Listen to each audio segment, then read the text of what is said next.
Her favourite was the unicorn, that stood over a ribbon of foreign words on some of the oldest sheets, but these too were never used, and Mrs. Melrose insisted that Yvette recycle the same poor pile of plain linen from the smaller cupboard by the door.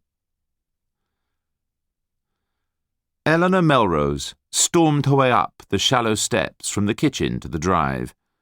Had she walked more slowly, she might have tottered, stopped, and sat down in despair on the low wall that ran along the side of the steps. She felt defiantly sick in a way she dared not challenge with food, and had already aggravated with a cigarette. She had brushed her teeth after vomiting, but the bilious taste was still in her mouth. She had brushed her teeth before vomiting as well, never able to utterly crush the optimistic streak in her nature. The mornings had grown cooler since the beginning of September, and the air already smelt of autumn, but this hardly mattered to Eleanor, who was sweating through the thick layers of powder on her forehead.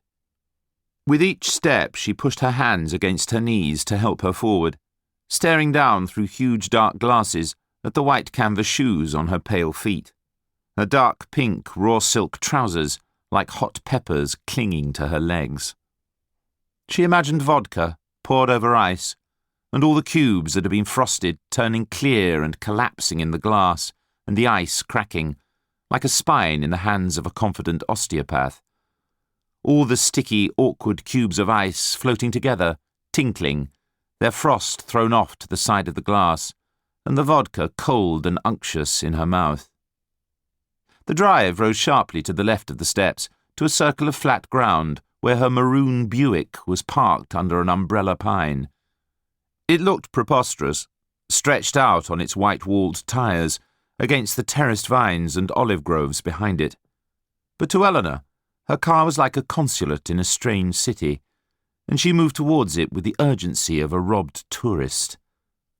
Globules of translucent resin were stuck to the Buick's bonnet. One splash of resin, with a dead pine needle inside it, was glued to the base of the windscreen. She tried to pick it off, but only smeared the windscreen more and made the tips of her fingers sticky.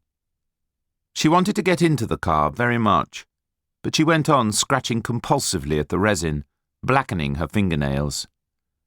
The reason that Eleanor liked her Buick so much was that David never drove it, or even sat in it. She owned the house and the land. She paid for the servants and the drink, but only this car was really in her possession. When she had first met David 12 years ago, she had been fascinated by his looks. The expression that men feel entitled to wear when they stare out of a cold English drawing-room onto their own land had grown stubborn over 5 centuries and perfected itself in David's face. It was never quite clear to Eleanor why the English thought it was so distinguished to have done nothing for a long time in the same place, but David left her in no doubt that they did. He was also descended from Charles II, through a prostitute. "I'd keep quiet about that if I were you," she had joked when he first told her. Instead of smiling, he had turned his profile towards her in a way she had grown to loathe, thrusting out his underlip and looking as if he were exercising great tolerance by not saying something crushing. There had been a time when she admired the way that David became a doctor.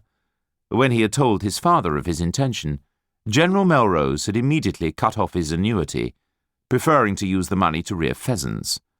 Shooting men and animals were the occupations of a gentleman, tending their wounds the business of middle-class quacks. That was the General's view, and he was able to enjoy more shooting as a consequence of holding it. General Melrose did not find it difficult to treat his son coldly. The first time he had taken an interest in him was when David left Eton, and his father asked him what he wanted to do. David stammered, "I'm afraid I don't know, sir," not daring to admit that he wanted to compose music. It had not escaped the General's attention that his son fooled about on the piano, and he rightly judged that a career in the army would put a curb on this effeminate impulse. "Better join the army," he said, offering his son a cigar with awkward camaraderie. And yet, to Eleanor, David had seemed so different from the tribe of minor English snobs and distant cousins who hung around.